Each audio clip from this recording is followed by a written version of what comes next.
Hare Krishna, Krishna Krishna, Hare Hare, Hare Ram, Ram Ram, Hare Hare.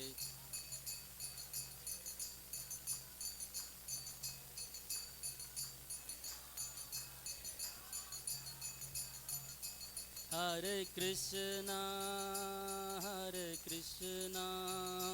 Krishna Krishna, Hare Hare, Hare Rama, Rama Rama, Hare Hare. Krishna, Krishna Krishna, Hare Hare, Hare Rama, Rama Rama, Hare Hare. Jaya Radha Natavara Radha Natavara Radhe.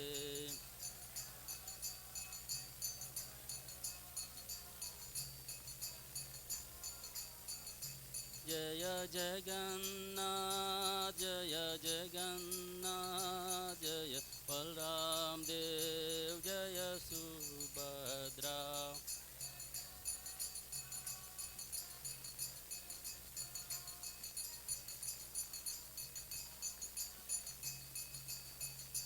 Jaya Gauranita, Jaya Gauranita, Jaya Gauranita, Jaya Gauranita.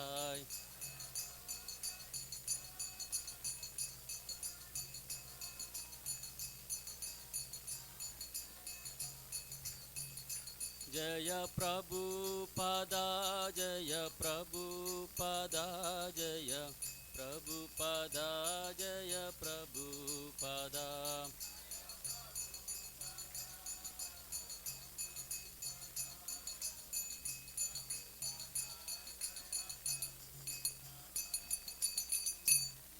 Prabhupada ki jai. So we take a verse from Bhagavad Gita as it is. Chapter 18, verse 55. That's what we are going to take up today. And the topic for today's discussion is power of bhakti, the power of devotional service. That's the topic.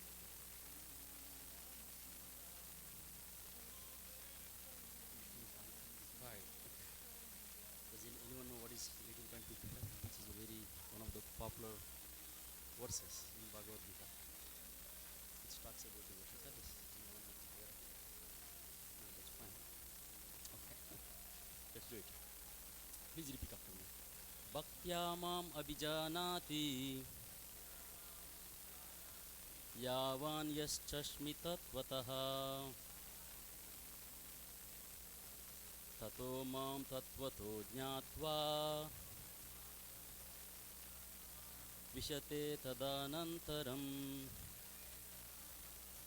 Bhaktya mam abhijanati yavan yaschashmi tatvataha tato mam tatvato jnatva vishate tadanantaram. One more time. Bhaktya mam abhijanati yavan yaschashmi tatvataha tato mam tatvato jnatva vishate tadanantaram.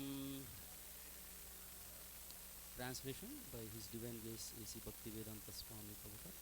So one can understand me as I am, as the Supreme Personality of Godhead, only by devotional service. And when one is in full consciousness of me, by such devotion, he can enter into the kingdom of God. Again, the translation goes like this: one can understand me as I am, as the Supreme Personality of Godhead, only by devotional service. And when one is in full consciousness of me, by such devotion, he can enter into the kingdom of God. Purport: the Supreme Personality of Godhead, Krishna, and his plenary portions cannot be understood by mental speculation nor by the non-devotees. If anyone wants to understand the Supreme Personality of Godhead, he has to take to pure devotional service under the guidance of a pure devotee. Otherwise, the truth of the Supreme Personality of Godhead will always be hidden. As already stated in Bhagavad Gita 7.25, Naham Prakasha Sarvasya. He is not revealed to everyone. No one can understand God simply by erudite scholarship or mental speculation. Only one who is actually engaged in Krishna consciousness and devotional service can understand what Krishna is. University degrees are not helpful. So it's a long purport, but we will stop here so that we can go into the discussion. Om Jnana Timirandasya Jnananjana Shalakaya Chakshurunmilitam Yena Tasmai Shri Gurave Namaha. I was born in the darkness of ignorance. My spiritual master opened my eyes with the torchlight of knowledge. I offer my humble obeisances and respect to my spiritual master. Hare Krishna. Welcome all of you once again. So the today's topic is the power of Bhakti. What I wanted to discuss in this topic today is what is Bhakti or what is devotional service, and we will briefly touch base on few devotees who have practiced devotional service, and then what is the power, what happens when we do Bhakti,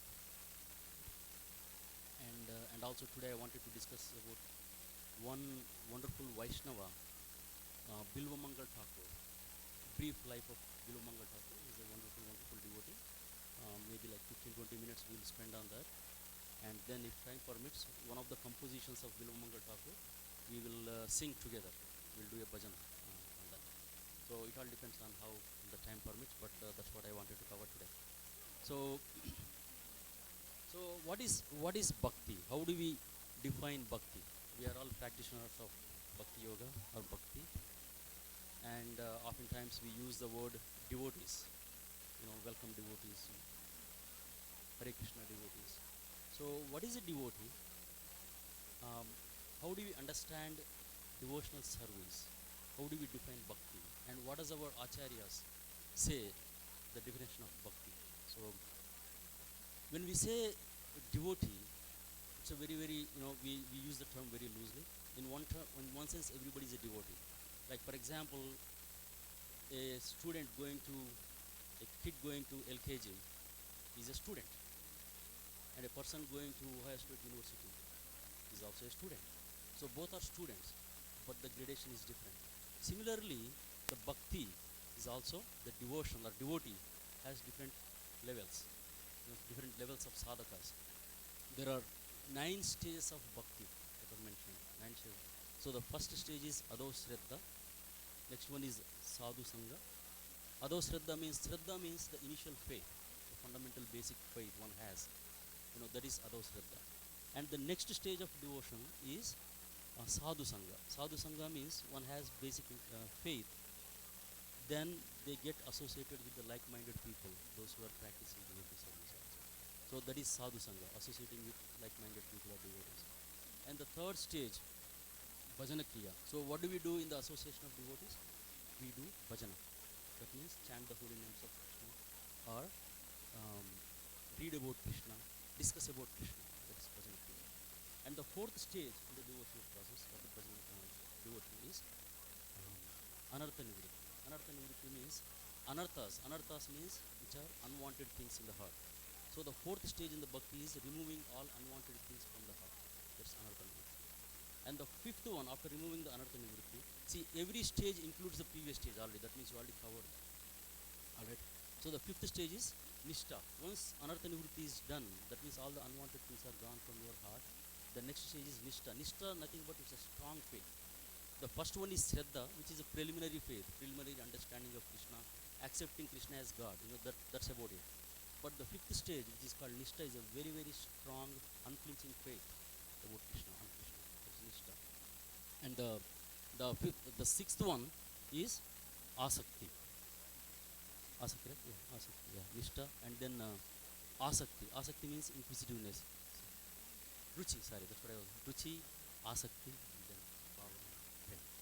So these are the 9 stages of Bhakti. Okay?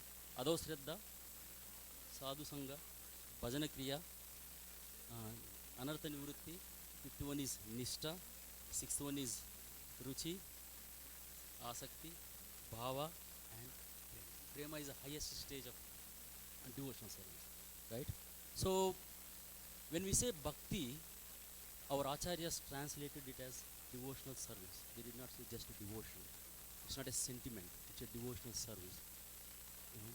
So, how do we express our devotion or love for somebody? How do we express our love for somebody? Do we simply say, I love you, and do not do anything about that? Mother says, I love you, my son or my daughter. But when the baby is crying, what does she do? I love you, but I'm not going to take care of you. Is that love? So, love means unconditionally doing the service. So, devotion, bhakti means serving Krishna, serving the Lord unconditionally without expecting anything. So, Rupa Goswami, one of our acharyas, gave a definition of pure bhakti. What exactly pure bhakti means? You know, he says, Anyabhilashita shunyam jnana karma dhanavrutam anukulyena krishnanushilanam bhakti ruttama. Anyabhilashita shunyam. Anyabhilashita means no other desires other than serving Krishna, and it says anukulyena krishnanushilanam. How are you going to serve Krishna? In a favorable way. You know, if you look at the examples of Hiranyakashipu, he was also always thinking about Krishna, right? So he was also always thinking about Krishna. But what was his mood? Is he a pure devotee? Right? He is not a pure devotee, but he was always thinking about Krishna. But the purpose is not in a favorable way. So Rupa Goswami clearly explains the pure devotion means Anukulyena Krishnanushilanam. Worshipping Krishna in a favorable way. That is Bhakti Ruttama. That is the pure Bhakti. Definition of pure Bhakti is Anyabhilashita Sunyam Jnana Karma Janavrutam Anukulyena Krishnanushilanam Bhakti Ruttama. So that's the definition of pure Bhakti. So Bhakti means simply worshipping Krishna without expecting anything, not asking for any money, fame, anything like that. So unconditionally worshipping Krishna and serving Krishna, that is Bhakti. There are 9 processes of Bhakti that is given by Prahlad Maharaj. So the first one, that's what we have been doing when we started the program, Sravanam Kirtanam. You know, Sravanam means hearing about Krishna. Kirtanam, talking about Krishna, discussing about Krishna, chanting the holy names of Krishna. You know, these are the 2 most powerful ways of executing the devotional service. You know, there are 9 devotional processes, but the first one is Sravanam, and the next one is Kirtanam. You know, Sravanam, Kirtanam, Vandanam, Dasyam, Archanam, Sakyam, Atmanivedanam, Padasevanam. So these are all 9 different processes of devotional service. So there are many devotees who have practiced bhakti. There are many few devotees from the history, and Bhagavatam discusses such devotees' pastimes. So we'll briefly mention a few devotees' names from our Bhagavatam and then the recent history also. So the first one is Prahlad Maharaj. So Prahlad Maharaj is such a great devotee. He is always thinking about Krishna. At the time of from the womb itself, he was always thinking about Krishna. He heard about Krishna. So he is always thinking about Krishna. Smaranam, always. Satatam Kirtayanto Mam. You know, always thinking about Krishna. When his father Hiranyakashipu wanted to kill Prahlad Maharaj, you know, when Hiranyakashipu pushed Prahlad Maharaj from the cliff, he was just thinking about Krishna. He was not thinking whether he is going to die. Even to the moment, like even 1 inch to the ground, he was not thinking about himself. He was just thinking about Krishna, because he was thinking that Krishna is going to save him. He could see Krishna right there, Krishna's hands holding him. That is Prahlad Maharaj's mood. When he was put into pit of snakes, he was thinking about Anantashesh. So why to worry when I'm with Anantashesh? So that was his mood, right? So he was always thinking about Krishna, but Krishna gave him the same shelter also, Prahlad Maharaj. So what other examples that we have from Bhagavatam, the pure devotees who exhibited pure devotional service? Any some names that you can mention? Ambarish Maharaj. Who else? From Ramayana, can we think of any names from Ramayana? Hanuman, Jatayu. Do you know Jatayu story of Jatayu? some of you may know, Jata is a vulture who tried to rescue Mother Sita when Ravana was abducting Sita. Jatayu was a very, very old vulture, but still, Jatayu knew that he did not have power, enough energy to fight with Ravana, but still wanted to, protect Sita from the hands of Ravana. So Jatayu tried very hard, but finally lost his life. Then in return, what did he get? When Lord Ram came, when he saw Jatayu, he did final rites for Jatayu. So final rites are performed by son. So he gave position of father to Jatayu. That was the position Jatayu got because of the devotee service. So from material perspective, Jatayu seems to be a failure because Jatayu could not save Mother Sita. But from spiritual perspective, he got a position of father of Supreme Personality of Godhead because he got the final rites from Lord Ram. Right? And another example, some of the examples we don't discuss that often, Shabari. Shabari was another example from Ramayana.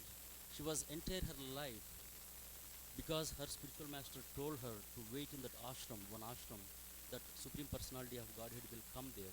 Just wait here. So entire her life she waited for Lord Ramchandra to come there. When Lord Ram came finally, she was very old by then. She wanted to offer something to Lord Ramchandra. Right? She picked up fruits, berries from the tree, and then she tasted each and every berry, before offering to Lord Ram. But in general, when we do deity worship and deity services, we are not supposed to taste or even smell whatever we are cooking in the kitchen. First we have to offer everything to Krishna, then only we take. But in this case, Shabari, she tasted everything before offering to Krishna.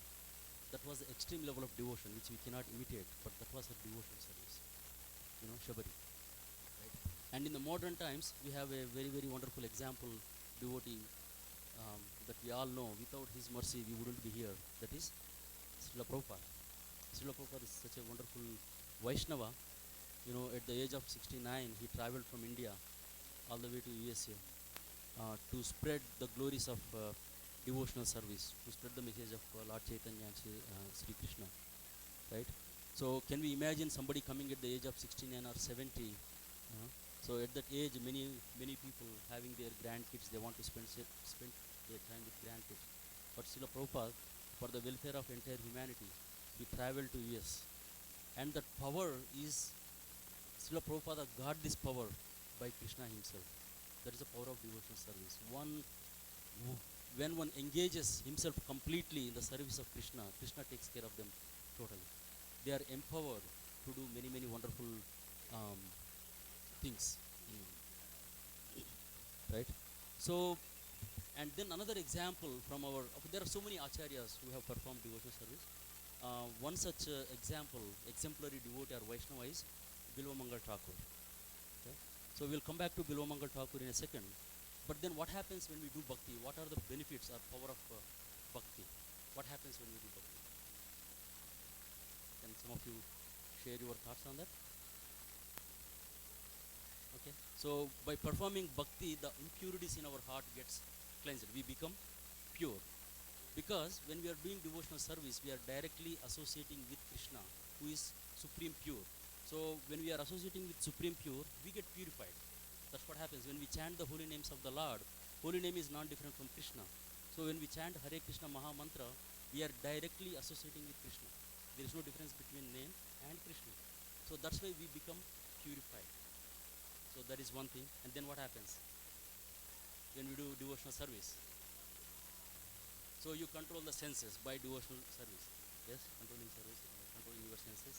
It is easy to control senses by performing devotional service, because as we are getting the higher taste, you want to get rid of lower tendencies. Automatically they will go away. We don't have to put a lot of extra effort to remove your unwanted things, or controlling senses becomes very easy. Before coming to ISKCON, I used to have several bad habits. One of them is taking coffee. I used to take at least 5 to 6 cups of black coffee. It was very difficult for me to stop taking it. I used to smoke. It was very, very difficult for me to stop. I tried so many times, trying to get rid of smoking, but I could not do. Maybe 1 week, 2 weeks, a month. But then again, some of the friends come. Then again we go back to old habits. But then ever since I started my first round of chanting in 2015, when I started my first round of Hare Krishna Mahamantra, just with one round, with a simple faith, it was not that I was already pure devotee or anything like that. I have 2005. Basically, I'm sorry. Of course, I feel like I'm still only 4-year-old in this movement, which is not even 4-year-old. 2005. Yeah, when I first started my first round of chanting. And I had very little faith. It is not that I was, I had very strong faith in Krishna consciousness, but I had a little bit of faith in Krishna. I thought, okay, let me try. So I started my first round. Within like few weeks, I was able to quit all my bad habits, and I never turned back. It was very, very easy for me to quit all the bad habits. So controlling senses becomes very easy when we start practicing devotional service, because when you taste, when you have higher taste, it's easy to remove the lower taste, right? So what else? What else happens with devotional service? Sorry, Krishna is Krishna is pleased. So the devotional service, the person of devotional the purpose of devotional service is to please Krishna. It is not about getting something for us. So we have to, whatever we are trying to do, it is our object is to please Krishna. Rain or shine, difficult or easy, doesn't matter. Whatever be the service, just try to do it to please Krishna. That should be our mood, right? And then your faith will increase in Krishna as you practice devotional service. So it is like cyclic process. You should have initial faith on Krishna, then you practice, then your faith increases, then you practice. It's like a science, So as you input certain things, you get some results, right? So like that, it's a cyclic process. So your faith gets strengthened by practicing devotional service.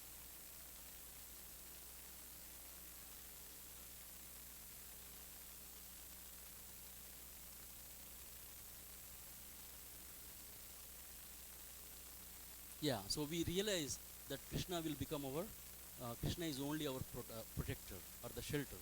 That's what we'll come to that stage where Krishna is only our Father, Supreme Father and Supreme shelter, right? So I was thinking about different, what happens when we do bhakti, what are all different benefits and what is the power of bhakti, what happens. So one thing in this particular verse, Bhaktyamam Abhijanati, the the only way, Krishna clearly says in Bhagavad Gita, the only way we can understand Krishna as he is by devotional service. No other process you will understand Krishna as he is. So that is the power of devotional service. Krishna is the Supreme Personality of Godhead. He is the creator.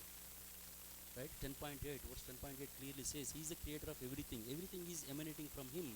That supreme controller, supreme enjoyer, supreme proprietor becomes controlled by his devotees, by his pure devotees.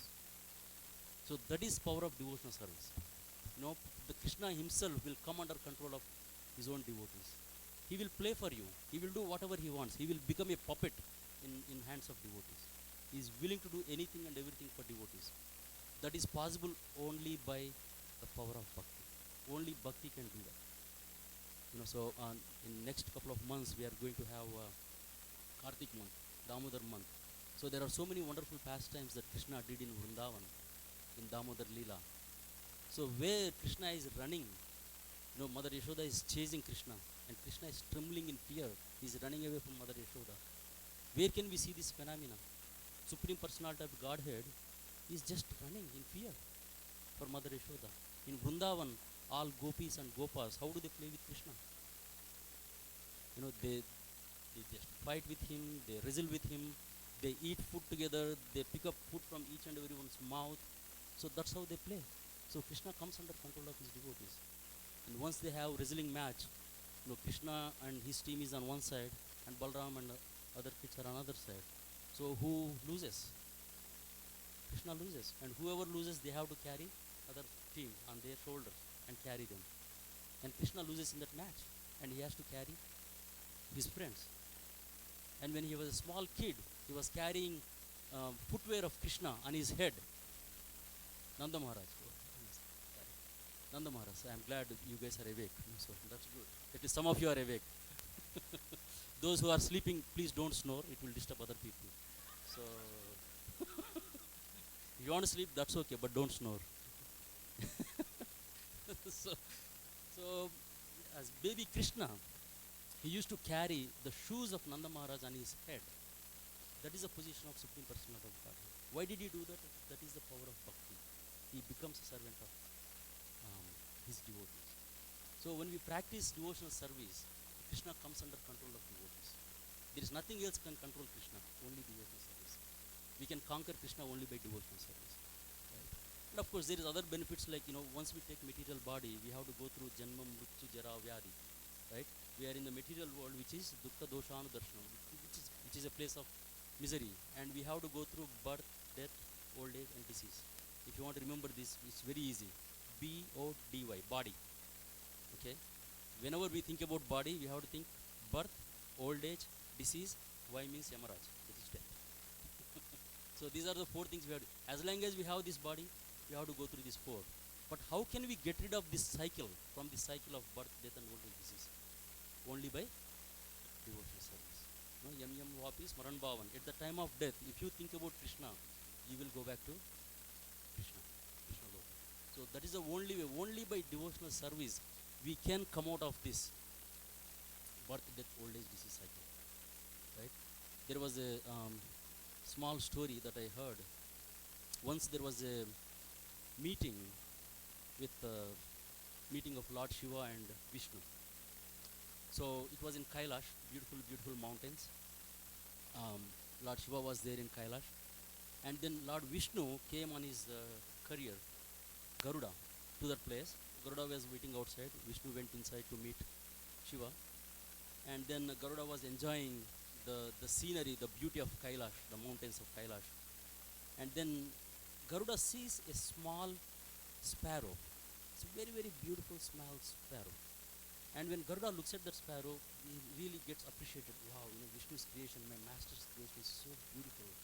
We see such huge mountains, at the same time we see a small bird, which are very, very beautiful. So Garuda was appreciating the beauty of the creation and appreciating his master Vishnu.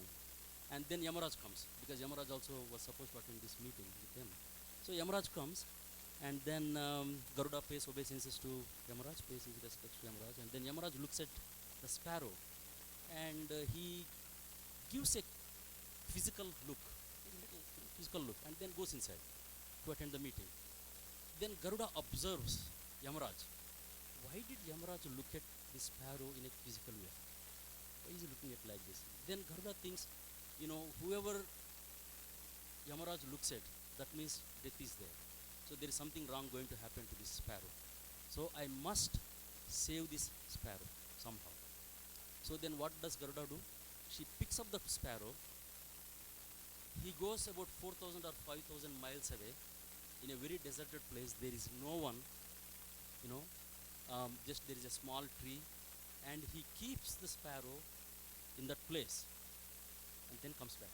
Garuda can fly really fast, right? It just goes in a moment, goes and drops the sparrow there, make sure that there is nothing else around that area, feels comfortable, safe, then comes back and waits in front of the Kailash. So then the meeting gets over, then Yamaraj, everybody coming out, Yamaraj comes out, and then Yamaraj asks Garuda, so how are you doing and everything, and then Garuda asks Yamaraj, while you were entering into Kailash, I saw that you had a physical look at the sparrow. May I know why did you look at the sparrow like that? Is there any reason why did you look at it? Then Yamaraj says,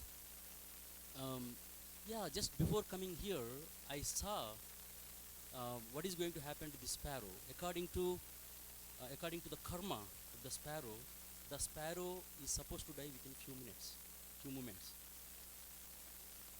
Then I was wondering how, Yamaraj says, the sparrow is supposed to die in few minutes, 4,000 or 5,000 miles away from this place. I was wondering why the sparrow is here. I was just wondering why the sparrow is here. How is it going to die 4,000, 5,000 miles away? Looks like somebody helped the sparrow to go to that area and then fulfill that the karma. So basically the lesson that we can learn from this example is that nobody can escape from the clutches of karma, or whatever the karmic actions that we did. So in this case, Garuda helped to fulfill that, the karmic reaction. So he wanted to save, but the sparrow could not escape from the karma. So nobody can escape from this birth, death, old age, and disease except the person who takes devotional service, who chants the holy name of Krishna, who worships Krishna. That's the only way one can come out of this cycle of birth. Right? So, what else? All the sinful reactions are taken away, even from the stage of bija. Bija means even the seed form. Only by performing devotional service, all the sinful reactions are gone. Sarvadharmam parityajya mamekam sharanam vraja aham tvam sarva papebhyo moksha isha nimashuchaha. Aham tvam sarva papebhyo. Sarva papa means all sinful reactions will be taken away, removed once you surrender to Krishna. So that is power of service. That's the only way all the sinful reactions, including the form, seed form, that can be removed. So that is that. And another advantage of devotional service is that even if you perform little bit of service, Krishna remembers. Any service that you do for Krishna, he remembers everything. And it is not lost. Even if you are incomplete doing your devotional service in this lifetime, that carries over to your next life. You get another opportunity where you can continue your devotional service from wherever you left. So that can happen only with devotional service.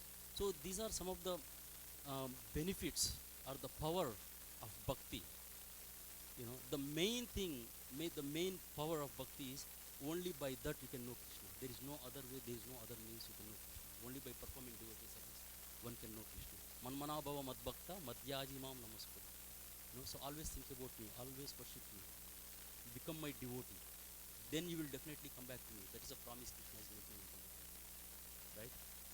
So we will talk briefly about Bilvamangal Thakur, one of a wonderful pure Vaishnavas. So Bilvamangal Thakur is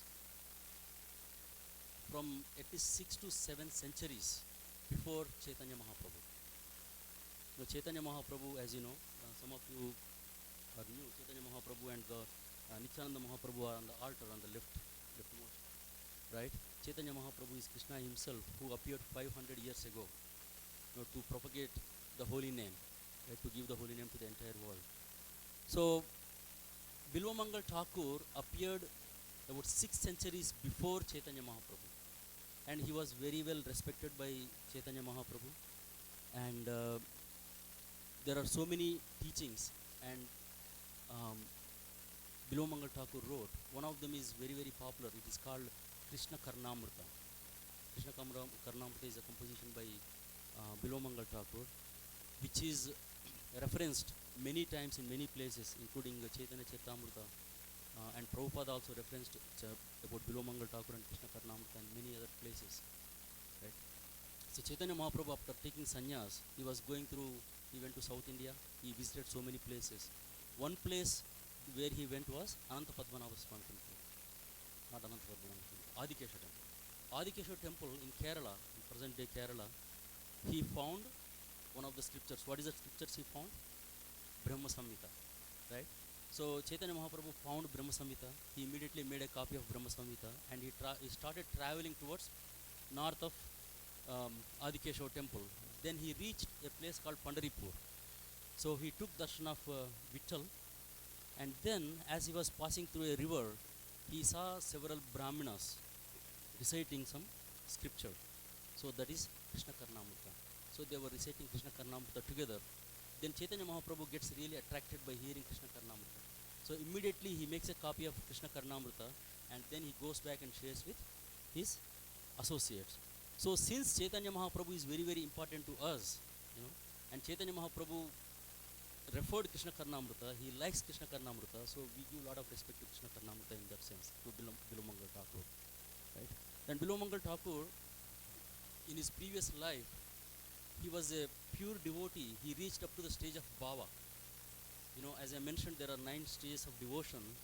Bhava is one stage below Prema. There's one stage below Prema, where the devotees exhibit ecstatic symptoms. So that is the stage Bilvamangal Thakur was in his previous life. But then he fell down from that stage. Then his next life, he was born in a Brahmin family, very pious Brahmin family.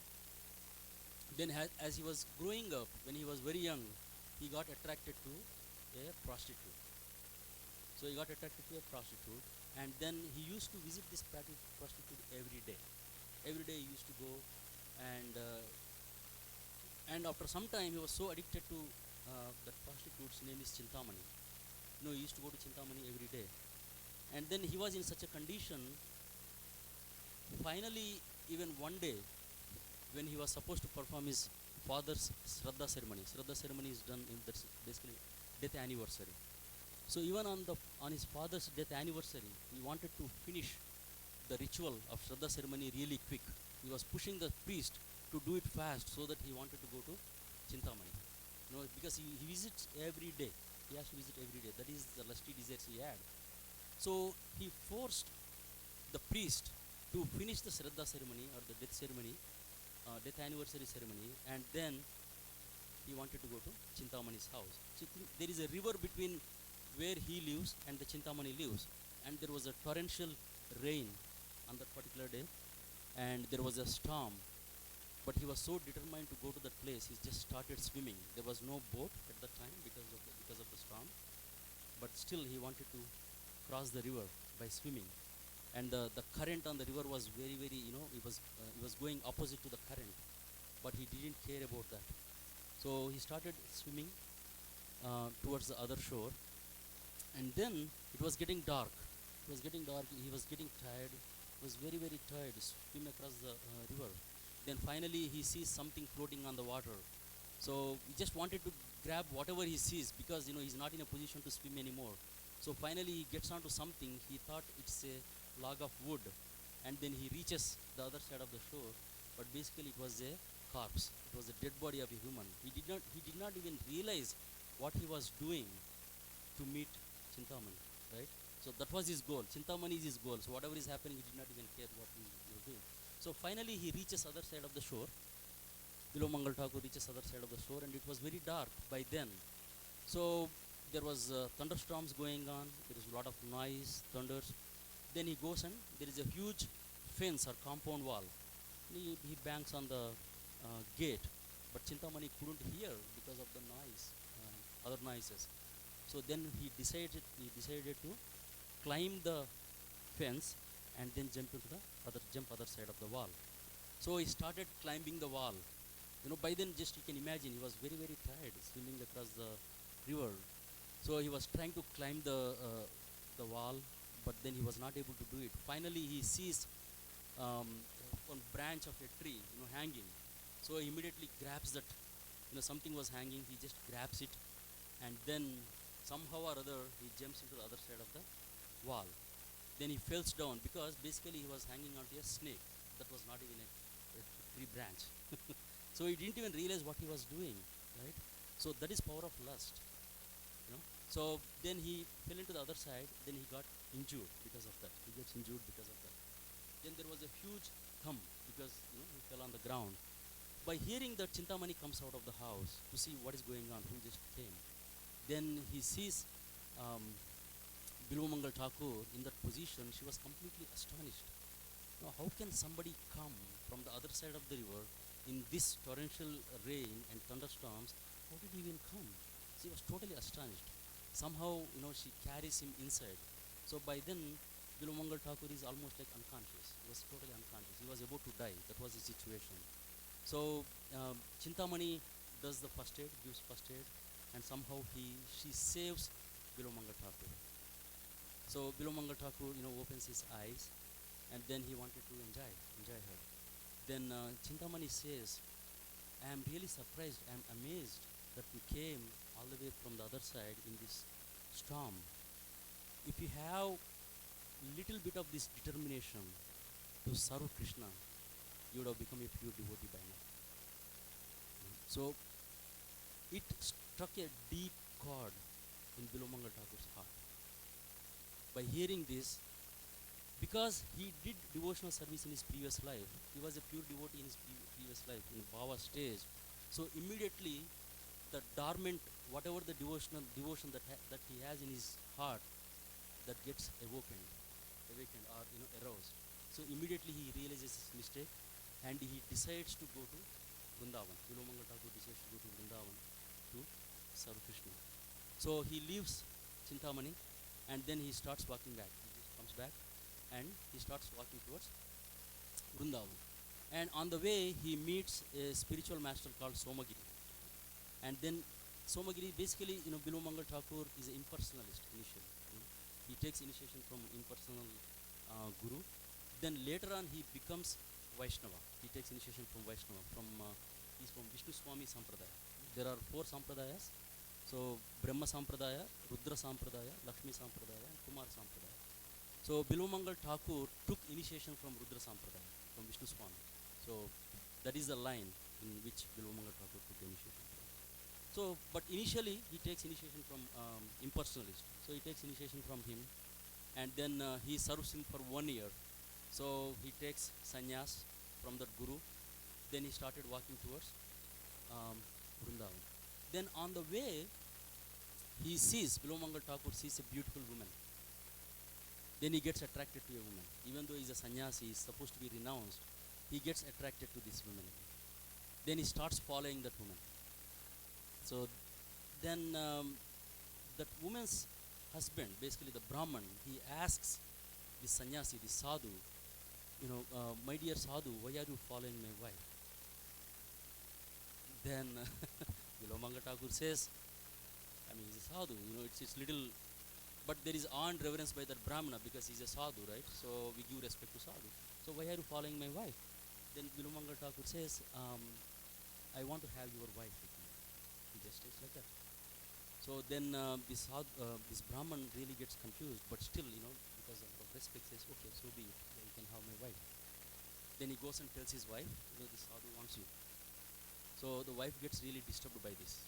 But still, to honor her husband, she goes and stands in front of Bilomangal Thakur. By then, Bilomangal Thakur again realizes his mistake, what mistake he did. Immediately the first thing, Srila Prabhupada says, the first thing he says, my dear mother. As soon as he sees this lady again, he says, my dear mother, can I have your hairpins? This lady totally gets confused. So why is he asking for my hairpins? And he's calling me mother. So then she gives her hairpins to Bilomangal Thakur. He takes the hairpins and crushes out both his eyes. So Bilomangal Thakur realizes that because of his eyes, he's getting into all these lusty desires. So eyes are his problem. So he takes out his eyes so that he does not get into any of these things. So he takes out his eyes and then he pays obeisances and then he continues towards Vrindavan. Right? But he doesn't know, he can't see anything. So somehow or other he takes help from different people walking towards Vrindavan. Finally a young child comes and helps Bilomangal Thakur. He takes him to Vrindavan. He walks with him and they both were talking every day. Several days they walked together. And the child was escorting Bilomangal Thakur towards Vrindavan. So they are talking about Krishna's pastimes, things like that. Then Bilomangal Thakur gets a vision that this child is none other than Krishna himself. So as they are approaching Vrindavan, so this child wants to go. He says, no, now Vrindavan came, this is the Vrindavan and I wanted to leave. I want to leave. But then Bilomangal Thakur did not want to leave the child. He knows that is Krishna. So, but then somehow or other the child escapes from Bilomangal Thakur. So Bilomangal Thakur goes to Vrindavan. He resides near a place called Brahmakund. So it is said that Bilomangal Thakur lived there for 700 years. So he did, he composed so many wonderful literature near Brahmakund.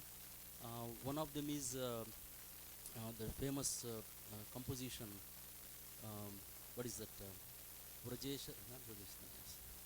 Vraje Prasiddham, Navanita Choram. That is that we sing, Chaurashtakam. So there is a Chaurashtakam that we sing in Purushottam Mas, Adhika Mas, once in 4 years we get that. So that's when we sing Chaurashtakam. That is written by Bilomangal Thakur. It's very, very beautiful, sweet composition.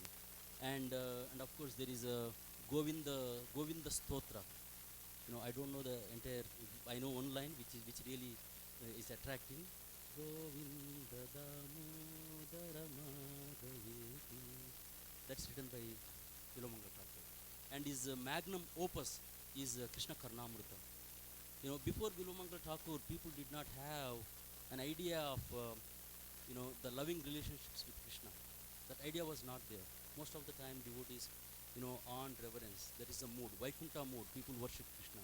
But Bilomangal Thakur is one of the Vaishnavas who brought this concept of having loving relationships. He wrote so many beautiful compositions of, especially Madhurya Leela. That's what Krishna Karnamrita and Bilomangal Thakur wrote about, right? And Krishna Das Kaviraj Goswami, he wrote commentary on Krishna Karnamrita. There are a few other devotees wrote commentary on Krishna Karnamrita, but Krishnadas Kaviraj Goswami is one of them who wrote Krishna Karnamrita, where Bilomangal Thakur's life is elaborated in that place. So, and of course, there are so many other pastimes of Bilomangal Thakur that happened in Brahmakund. There are some other pastimes also. We don't have a lot of time to discuss, but that is the power of devotion. Once you become devoted to Krishna, Krishna becomes servant of you. Krishna becomes controlled by his pure devotees, right? So one of the ways we can express our devotion is through the chanting of the holy names of Krishna. Hare Krishna, Krishna Krishna, Hare Hare, Hare Rama, Rama Rama, Hare Hare. So it's very, very easy and sublime, very easy process to follow in this age of Kali Yuga. So we can sing this song if you don't mind. It's a very, very beautiful composition. We have 7 minutes, but I thought it will be nice to sing.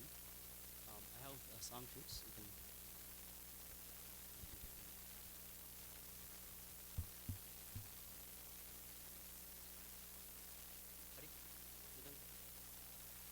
I made 15 copies, so maybe some of you have to share.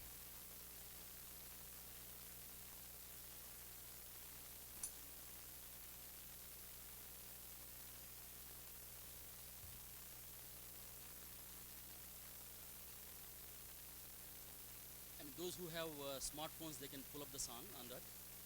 You can search on Chorashtakam or Vraje Prasidham. Hari, are you ready? Yeah.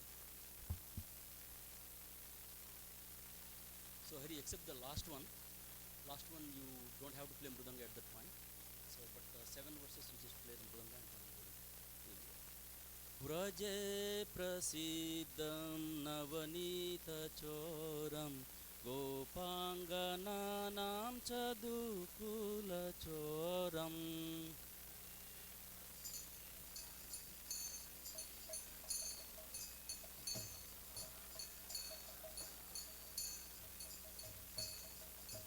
Vraje Prasidham Navanita Choram Gopangananam Chadukula Choram.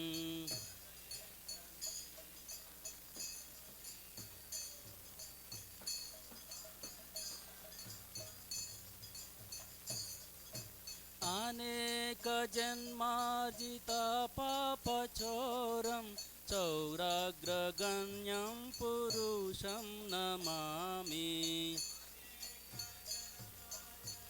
Papa Choram Chauragraganyam Purusham Namami. Vraje Prasidham Navanita Choram Gopangananam Chadukula Choram.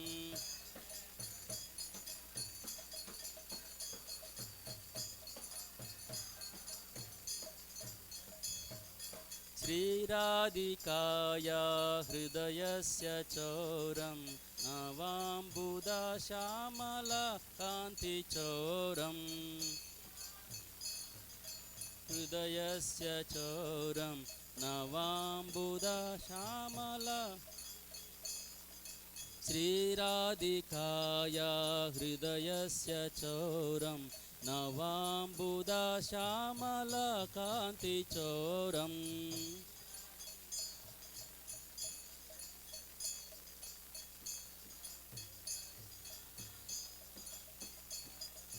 Padasritanam cha samasta choram Chauragraganyam Purusham Namami.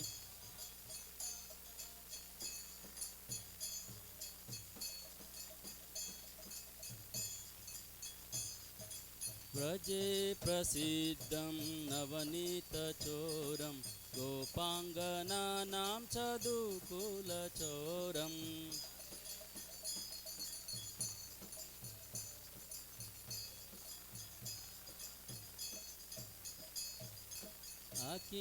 अकिञ्चनाकृत्य पदाश्रितं य करोति भिक्षुं पतिगेहहीनम्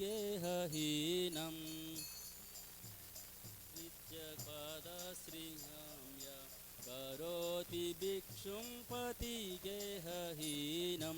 अकिञ्चनीकृत्य पदाश्रितं य करोति भिक्षुं पतिगेहहीनम्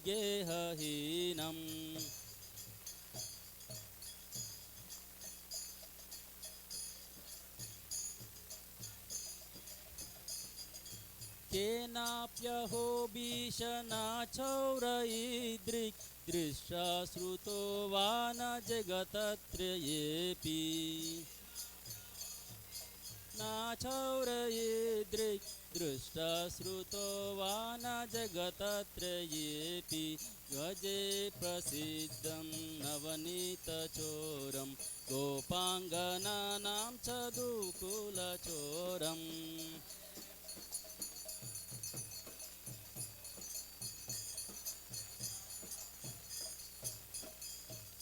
यदीयनामापि हरस्य शेषं गिरिप्रसारानपि पापराशिन्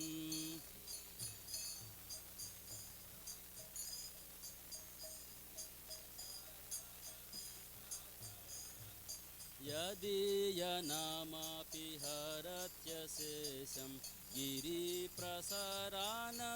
पापराशिन्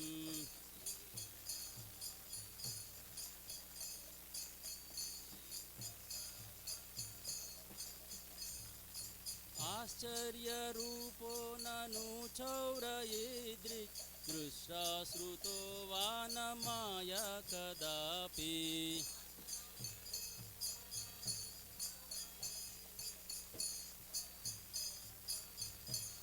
कदोपि व्रजे प्रसिद्धं नवनीतचोरं गोपाङ्गनानां चदुकुलचोरम्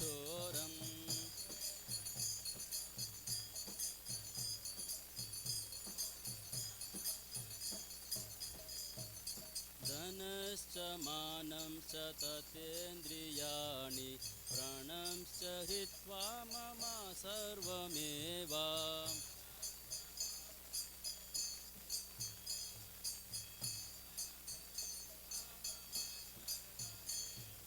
पालायसे कुत्र धृतोऽद्यचौर त्वं भक्तिदाम्नासि माया निरुद्धा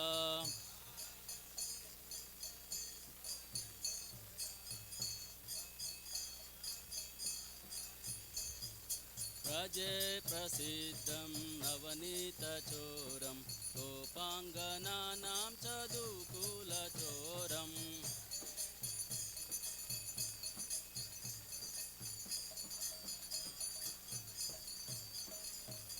चिन्तसि घोरं यमपाशबन्धं दीनत्सि भीमां भवापाशबन्धं दीनत्सि घोरं यमपाशबन्धं दीनत्सि भीमां भवापाशबन्धं दीनत्सि सर्वस्य समस्य बन्धं नैवात्मनो भक्तकृतं तु बन्धम् नत्सि सर्वस्य समस्तबन्धं नैवात्मनो भक्तकृतं तु बन्धं व्रजे प्रसिद्धं नवनीतचोरं गोपाङ्गनानां चदुकुलचोरम्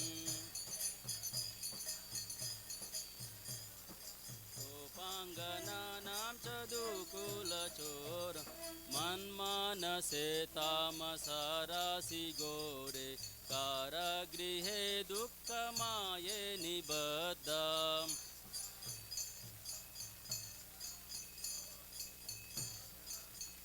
निबद्धाम्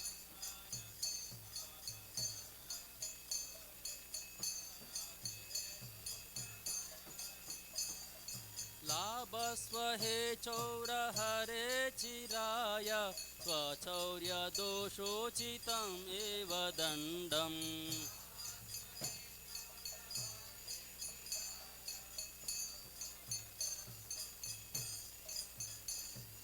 व्रजे प्रसिद्धं नवनीतचोरं गोपाङ्गनानां च रुकुलचोरम्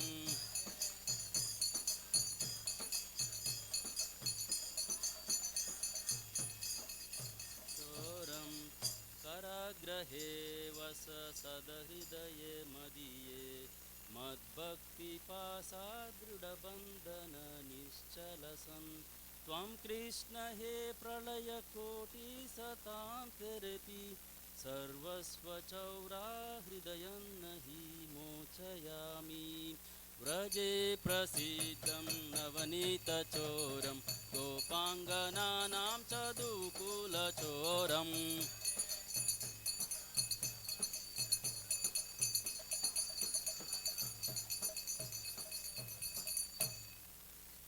Isn't it beautiful? Great. First time.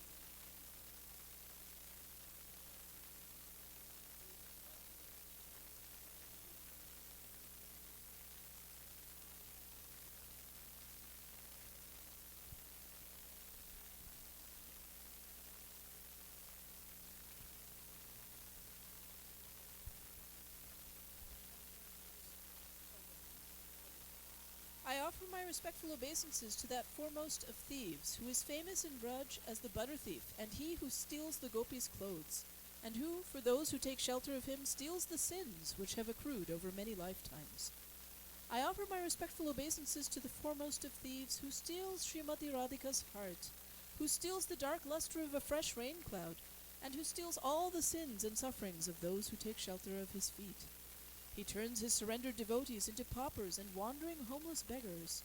Alas, such a fearsome thief has never been seen or heard of in all the three worlds. Mere utterance of his name purges one of a mountain of sins. Such an astonishingly wonderful thief I have never seen or heard of anywhere. O thief, having stolen my wealth, my honor, my senses, my life, and my everything, where can you run to? I have caught you with the rope of my devotion. You cut the terrible noose of Yamaraj, you sever the dreadful noose of material existence, and you slash everyone's material bondage, but you are unable to cut the knot fastened by your own loving devotees. O stealer of my everything, O thief, today I have imprisoned you in the miserable prison house of my heart, which is very fearful due to the terrible darkness of my ignorance, and there for a very long time you will remain, receiving appropriate punishment for your crimes of thievery. O Krishna, thief of my everything, the noose of my devotion remaining forever tight, you will continue to reside in the prison house of my heart, because I will not release you for millions of eons.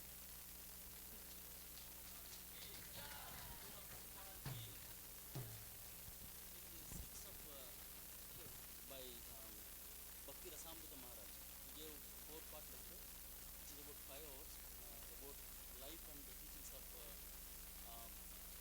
Kulamanga Thakur. So I would recommend you to hear. It's very, very sweet and beautiful. So I spoke in 20 minutes, whatever I have, 3 hours. So you can imagine there is so much nectar out there. It's very, very inspiring. So if you get a chance, you can listen. So we all stand up now for the Srila Prabhupada ki Jai.